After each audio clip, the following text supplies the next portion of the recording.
And then we have Brett McGurk, our special presidential envoy.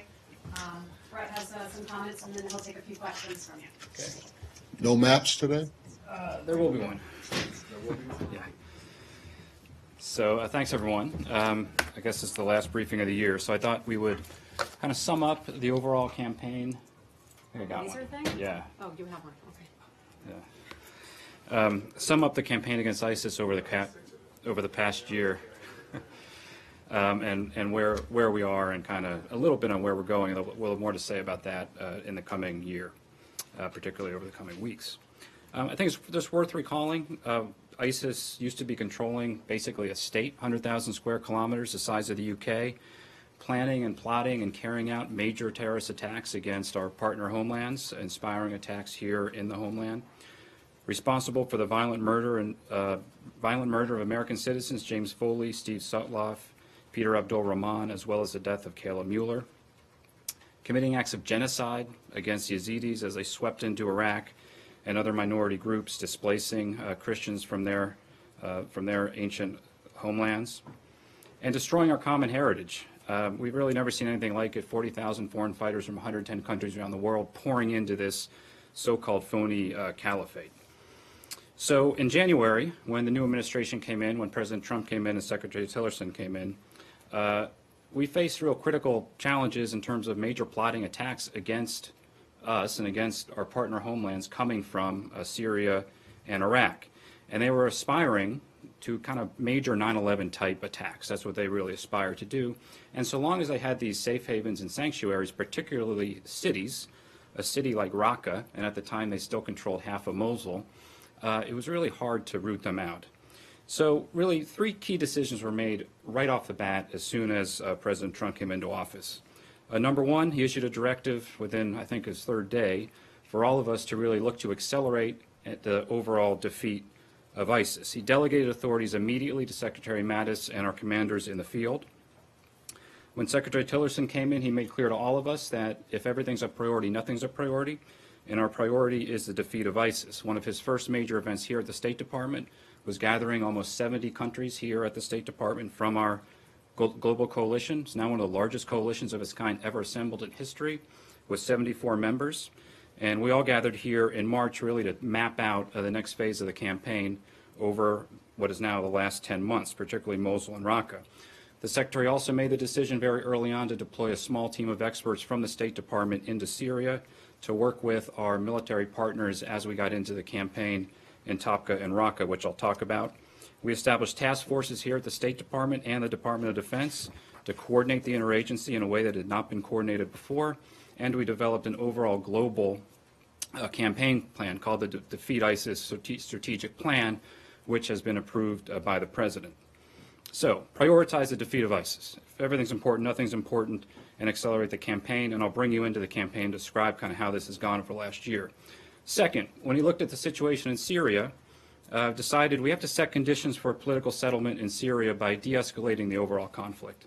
This is a conflict that killed 400,000 people, displaced 11 million people, and obviously the situation, we had to look to ways to bring it under control. We had tried things like national ceasefires, they hadn't worked, so we really took a new approach. Looked at different parts of the country, tried to establish de-escalation zones, ceasefire areas, and really pragmatic, pretty hard-nosed diplomacy with the Russians. And looked at Syria in terms of phases. Number one, you have to defeat the physical caliphate of ISIS. So long as you have a caliphate in the middle of Syria, it's really hard to get a realistic, meaningful political process underway. And you had to overall de-escalate the overall conflict to move ahead on the political process based in Geneva under UN Security Council Resolution 2254. I'll talk a little bit about that. Finally, holding Assad accountable for his chemical weapons use and proliferation. I think the April 6th strike ordered by the President, we actually happened to be in some negotiations with the Russians while all this was going on, had a pretty dramatic effect, I think, on the overall situation, our ability to exert some leverage on the overall situation in Syria. So those three key decisions, I think, have made a difference and have helped to speed some things up. I think I have a map. Okay. So let me just kind of brief on this map. It's the current situation, and just to situate you, if you can all see it, everything in green on this map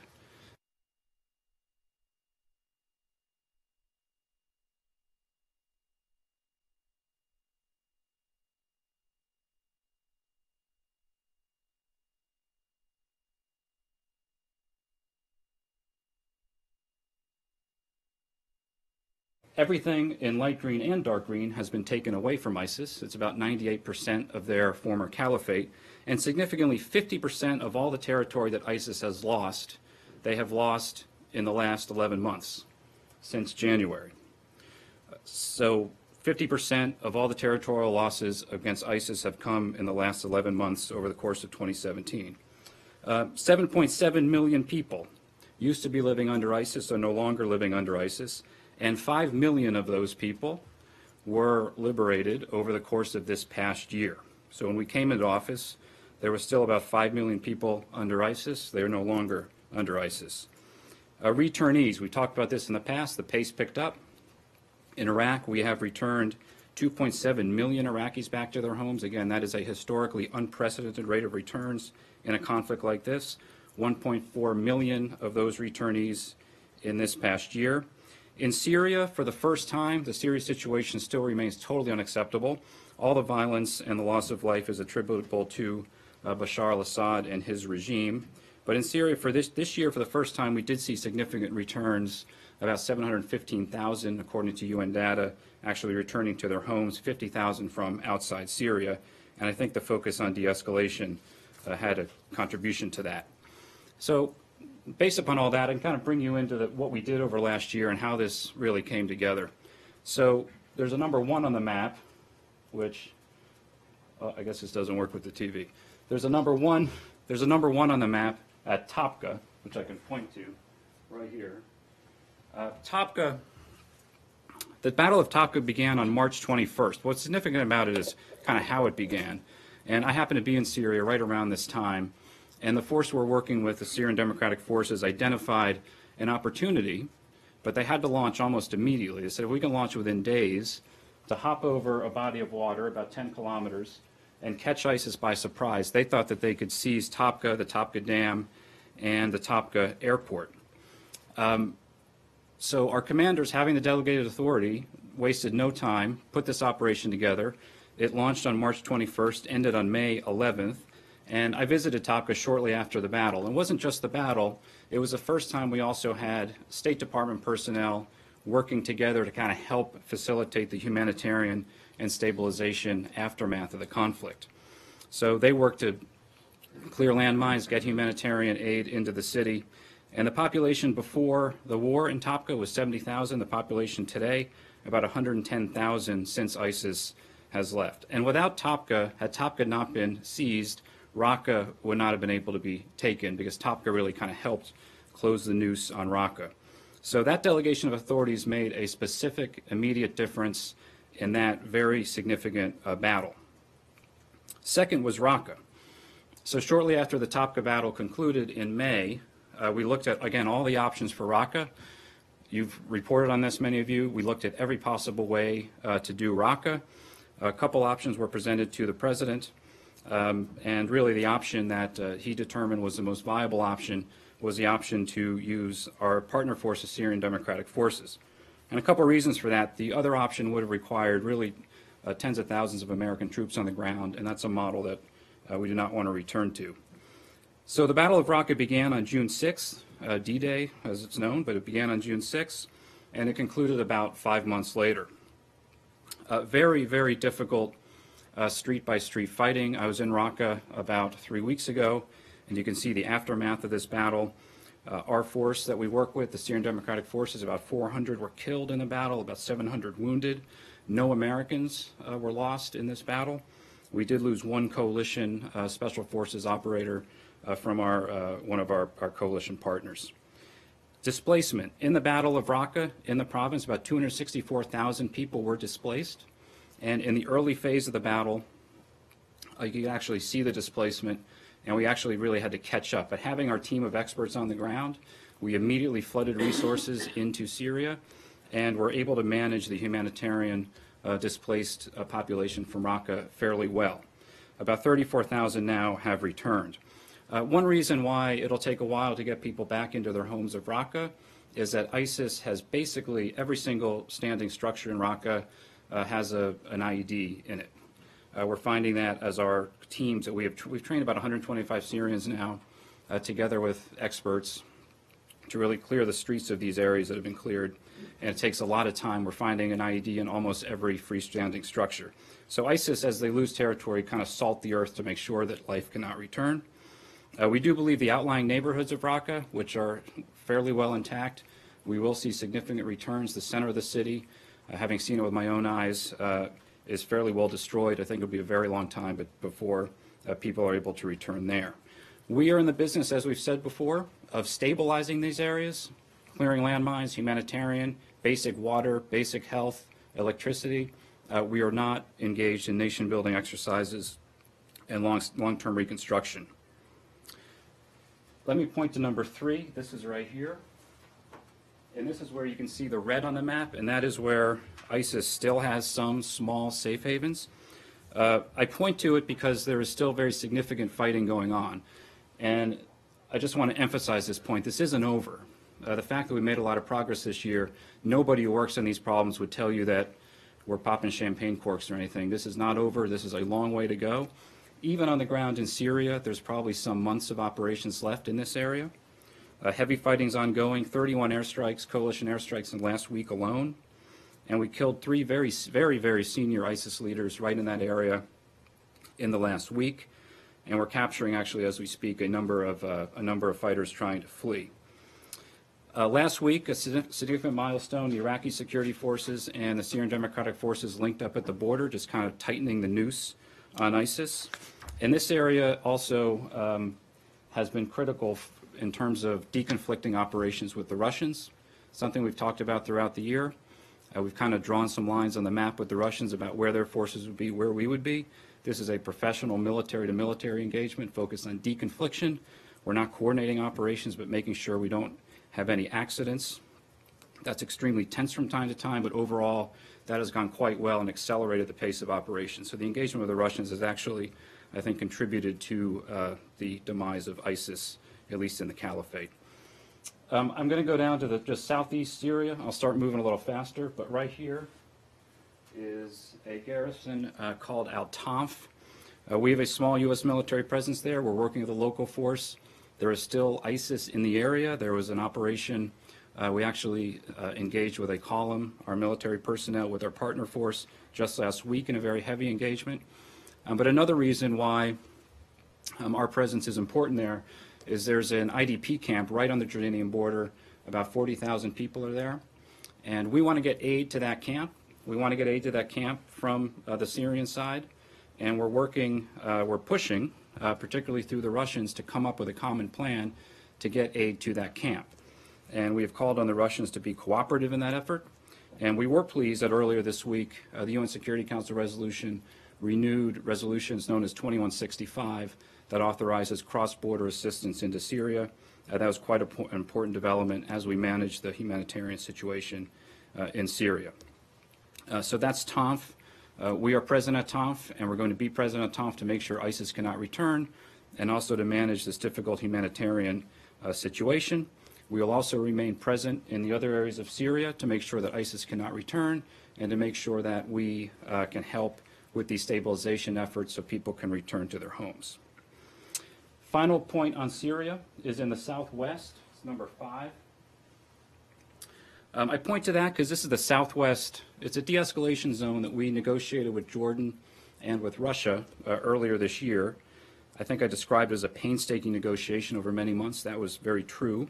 And it was finalized on July 7th in a meeting between President Trump and President Putin. I think it's not without problems, but it has been one of the most successful ceasefires to date. I think we've saved a significant number of lives returning Syrians to their homes. We're monitoring the ceasefire every day in Amman. About 1,000 Syrians are now returning every month, according to UN data from Jordan. First time we've seen that trend. That's something positive. We want to keep it moving. And about 1,000 every week displaced from Syria returning to their homes in this area. So total about 5,000 a month. We worked to kind of strengthen the ceasefire earlier this year, or just last month, when we finalized what's called a Memorandum of Principles, greater definition to the ceasefire.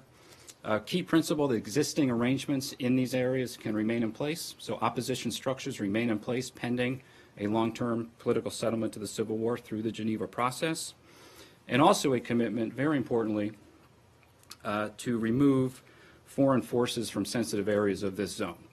And what that means are Iranian-backed forces, Iranian-backed militias should not be in this area. That's something that the Russians have signed on to. And also, we need to remove foreign jihadi-like presence from this area. And there remains a persistent ISIS cell, which is the red blotch just on the corner of the map. And President Trump and President Putin in Da Nang issued a very important joint statement which memorialized that memorandum of principles in the Southwest and also the steps going forward on the political process. Let me jump quickly to Iraq. I'll go very quickly. Mosul. When we came in January, East Mosul was liberated on January 26th. The Battle of West Mosul had not even begun, and we knew that would be an enormously daunting task. We have trained a total of 123,000 members of the Iraqi security forces. The Battle of Mosul, the cooperation between the Iraqi security forces and the Peshmerga was something that was historic, something we still want to build upon, even as there's tension between Baghdad and Erbil, and something that carried over into the Battle of West Mosul. Battle of West Mosul began on February 19th and concluded on July 10th. It really consumed the first half of this year. It was the main focus of Secretary Tillerson's gathering so many members of our coalition here in March, where we raised about $2.2 billion, and a lot of that money went immediately into the campaign of Mosul.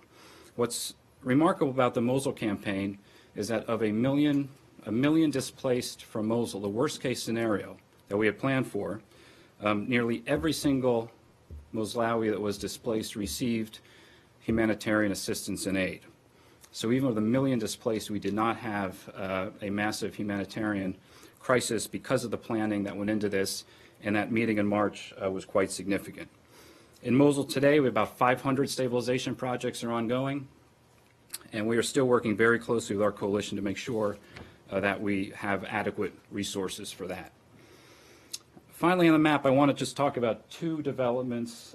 Here on the bottom, this is the Arar border crossing with Saudi Arabia. I point to the border crossing, but what's really significant there is that President Trump and the Secretary, very early on, within the first weeks, identified an opportunity to really reformalize an opening of ties between Iraq and Saudi Arabia. The Secretary had an important conversation with Foreign Minister Jubeir. Foreign Minister Jubeir visited Baghdad on February 25th, the first visit of a Saudi foreign minister in 30 years. And from there, chipping away, we really opened up this relationship. Speaking personally, I've worked in 3 administrations. I remember President Bush going a number of times directly to King Abdullah to really encourage this. The argument being that we want to re-anchor Iraq in the Arab world, diversify its regional relationships, very important, something the Iraqis want. We think it's in our national security interest. And finally, this broke open. I visited that border crossing in August when it opened, and it was quite a remarkable scene. And then on October 22nd, Secretary Tillerson met in Riyadh with King Salman and Prime Minister Abadi to formally launch the Iraqi-Saudi Coordinating Committee. We now have, for the first time in 30 years, direct flights moving between Saudi Arabia and Iraq, 2 border openings, and this continues to move forward. So that was a real significant breakthrough that we saw this year.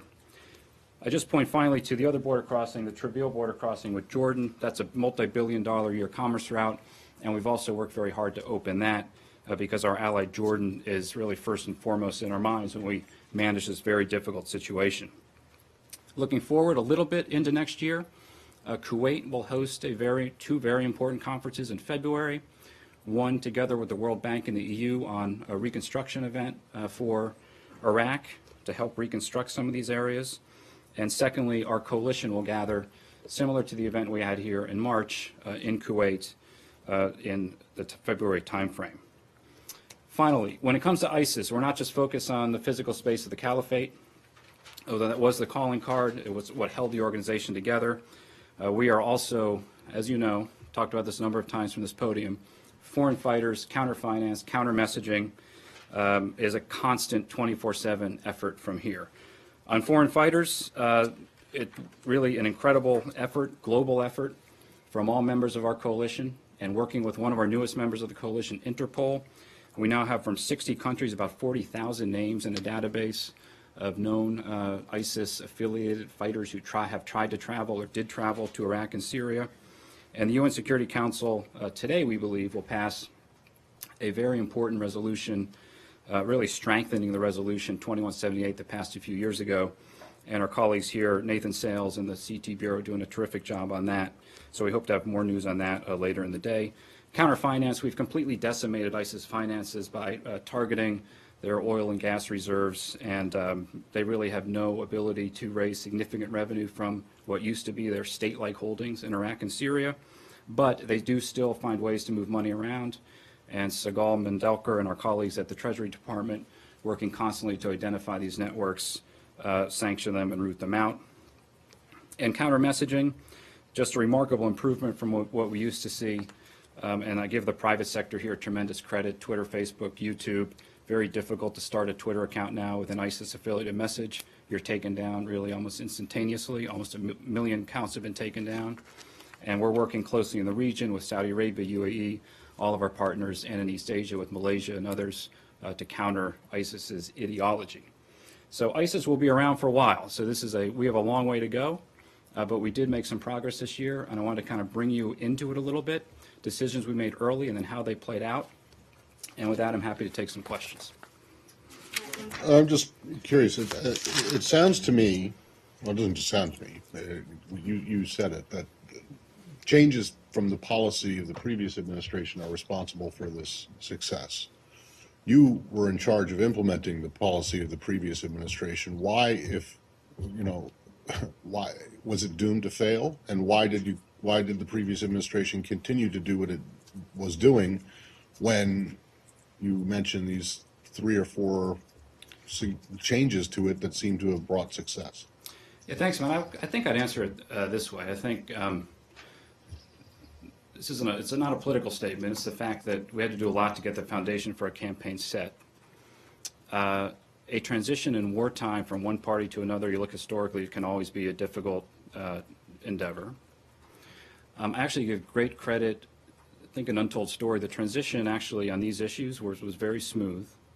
The transition team here at State did a great job, and we met regularly with the transition team and said, look, there's about 3 or 4 key decisions that if they're made early, and we did say at the time, we think we can actually defeat the physical caliphate. We actually moved faster than we thought, but 3 or 4 key decisions.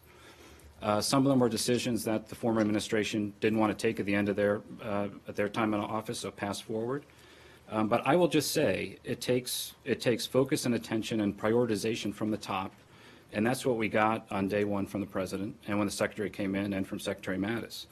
And those decisions were made. The delegations made a difference. The decision on Raqqa, we looked at we looked at all options, and the decision the president made in May was quite significant. And the previous administration, there wasn't that involvement? That it wasn't that big a priority for the senior members of the last administration? Certainly not what I'm saying. What I'm saying is that decisions that were made early in the new administration to accelerate the campaign, these are big decisions. It's not something you just go in and make. But they were made early, and they had a major impact. And I think it speaks for itself. Thanks. Next question, Brett, could you I just have a couple of numerical questions and then one sort of bigger question. The first is, do you have a current tally for the number of civilian deaths as a result of coalition airstrikes against ISIS in Iraq and Syria? So as you know, we study this quite carefully. I'd really defer you to our CJTF colleagues who study this quite carefully. I can't give you a number here. But let me give you an example on Raqqa. So I've read some reports that, in Raqqa, at the end of the day, like thousands of ISIS fighters escaped. So I was just in Raqqa, and here's what ISIS was doing in the final days of that battle. Down to about 2 neighborhoods, probably about 300 ISIS fighters left. Whenever they would go outside to move from one fighting position for another, they would take a child with them or a bunch of civilians with them, basically using them as human shields. That's how they fought in Mosul. That's how they fought in Raqqa. That's how they fought in Al-Qaim. That's how they fought throughout the campaign. So this is extremely, extremely difficult. Our Syrian partner forces and Iraqi forces, and particularly the Iraqis, took a number of casualties, and Iraqi soldiers died because in Mosul in particular, the humanitarian priority was put at the top of the campaign plan. So a number of times we did not do an airstrike, did not do certain military activities because of the risk to civilians. In Raqqa, these two neighborhoods, saturated with remaining civilians and a limited number of ISIS fighters, so when local tribes from the area came and said, we have to actually evacuate all of these civilians.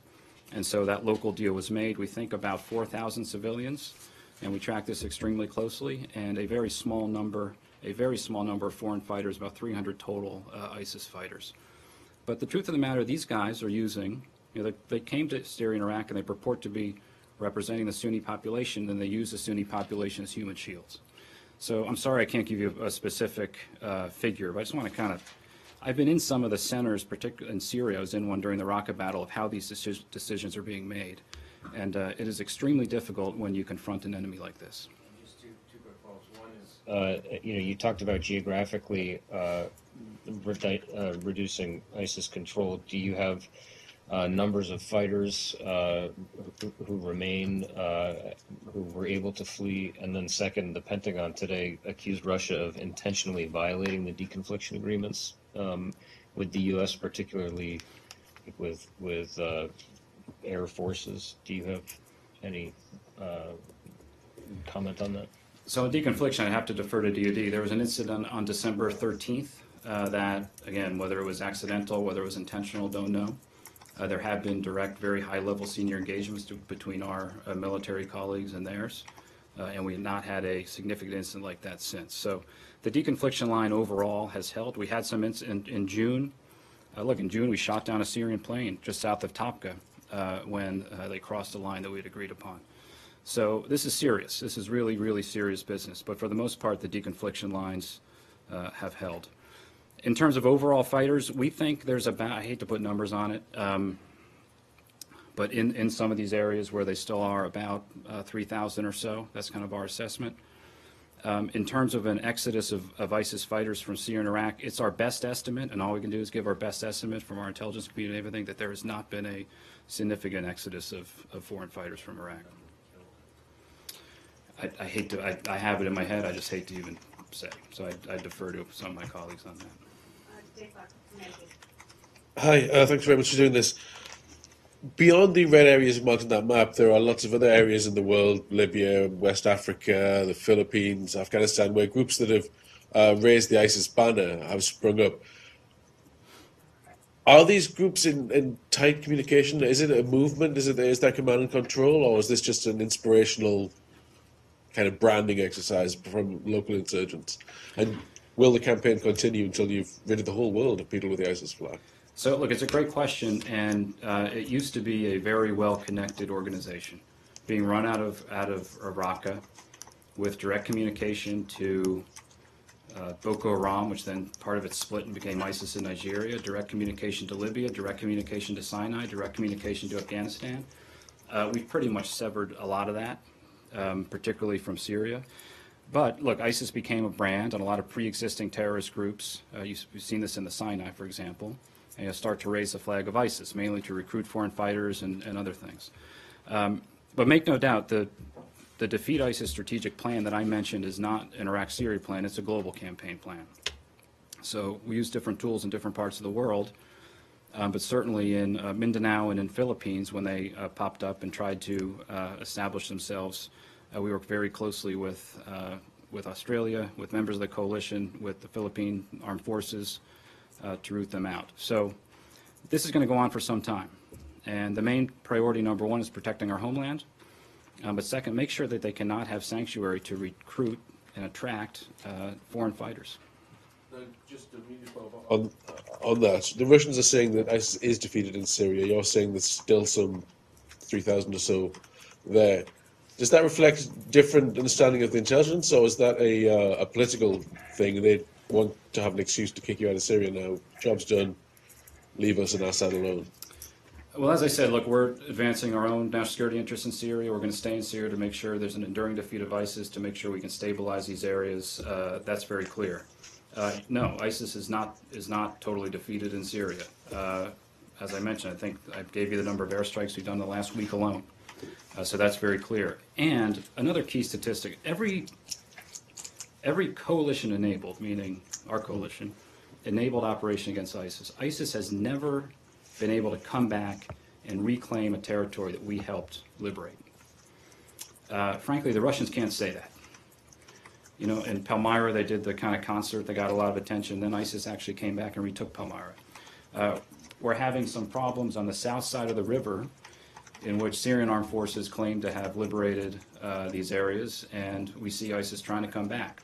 It's not happening in the areas that we helped liberate because we're doing a lot of extensive planning for what comes afterwards.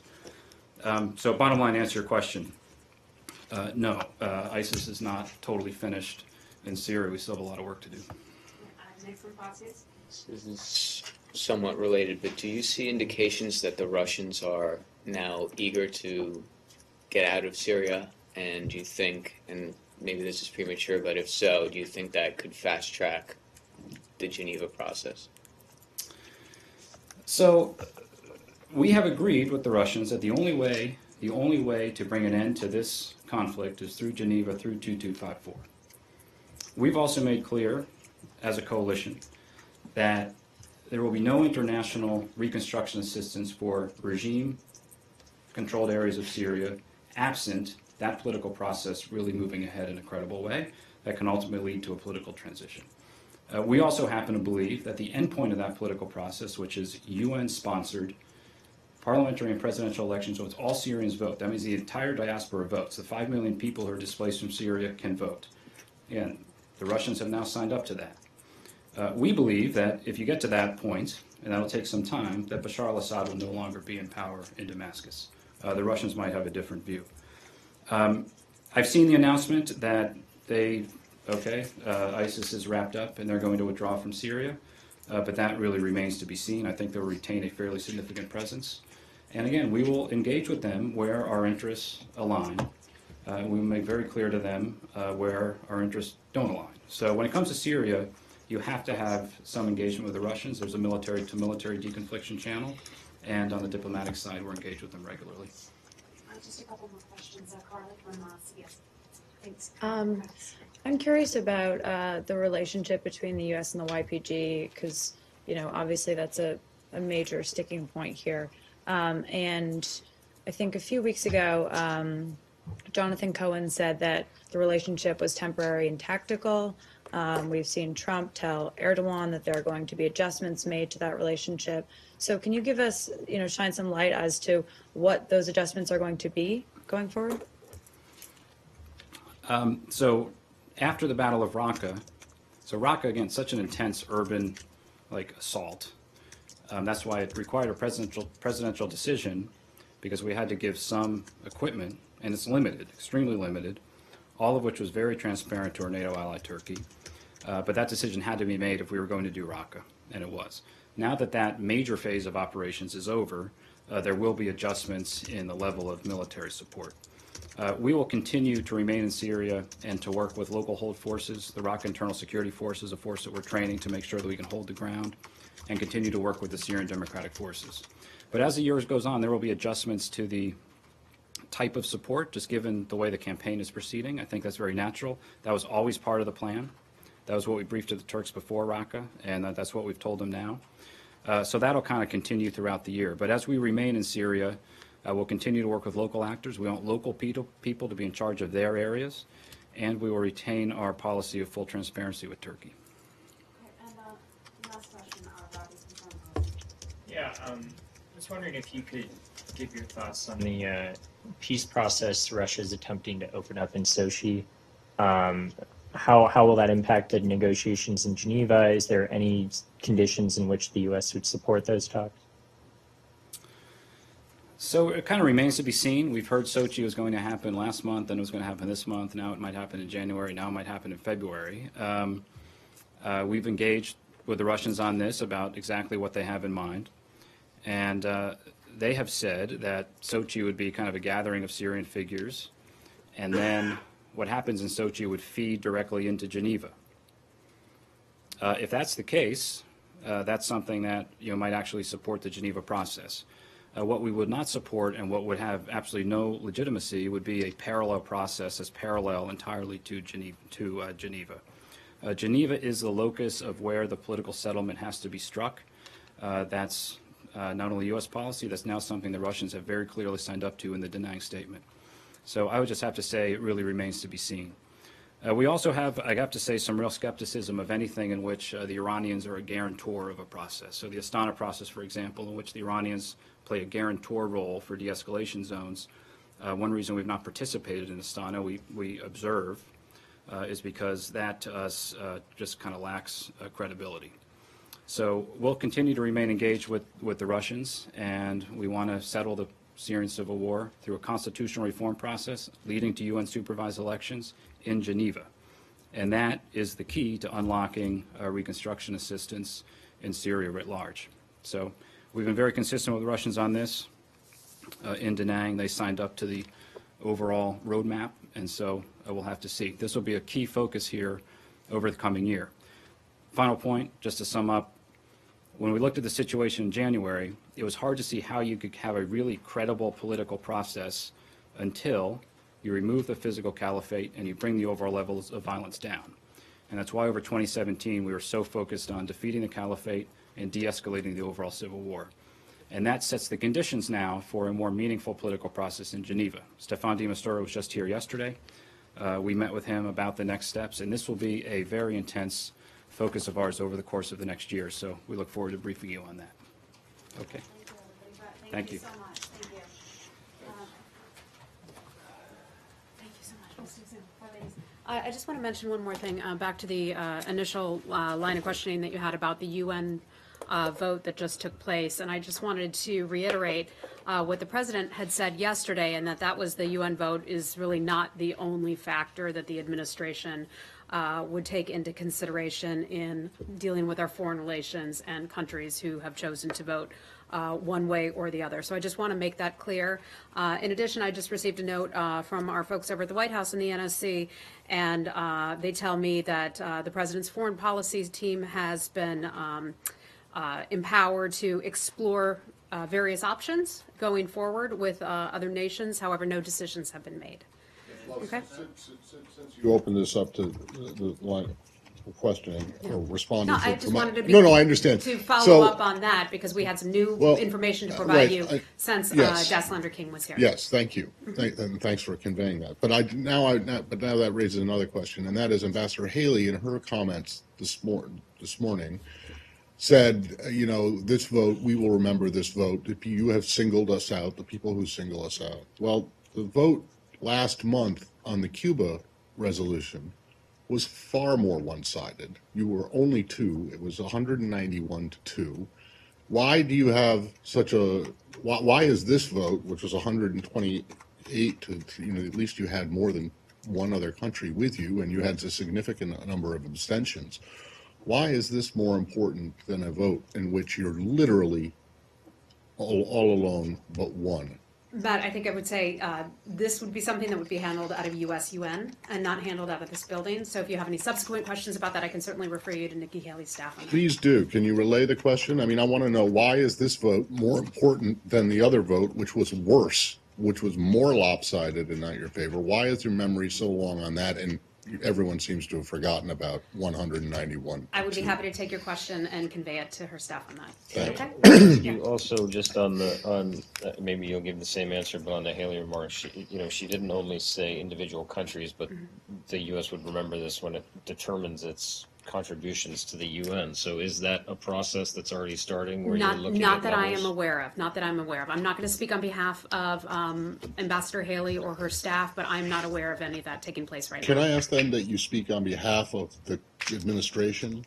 And does Ambassador Haley speak on behalf of the administration? I don't understand why there's two parallel streams of Well, there are some things that when it discussion. comes to votes that take place at the United Nations, we're not involved in that process down here. So that is why I say, I would hope that you are. well, that is I why mean, I would it's say supposed I'd to be- refer you to her office. Yeah, but and her they office can is help you supposed to with be that. informed by this building. Is she running her own show? up No, there? I'm just not going to, comment on some of those things, okay? Okay, great to see you all. Take a question for answer next year. For next year? I'll You want me to hold it for a week and a half? I'll give you the question now. So Certainly. the question is that I have received this detailed, reports about the people in Pakistan. They are changing the religion to Christianity to get here and apply for the asylum. So are you aware of it? Are you doing something about it? And I'm not aware of that, but I'd be happy to take your question, see if we can get an answer for you, okay? All right, thanks, everybody. We'll see you this afternoon, right? Okay.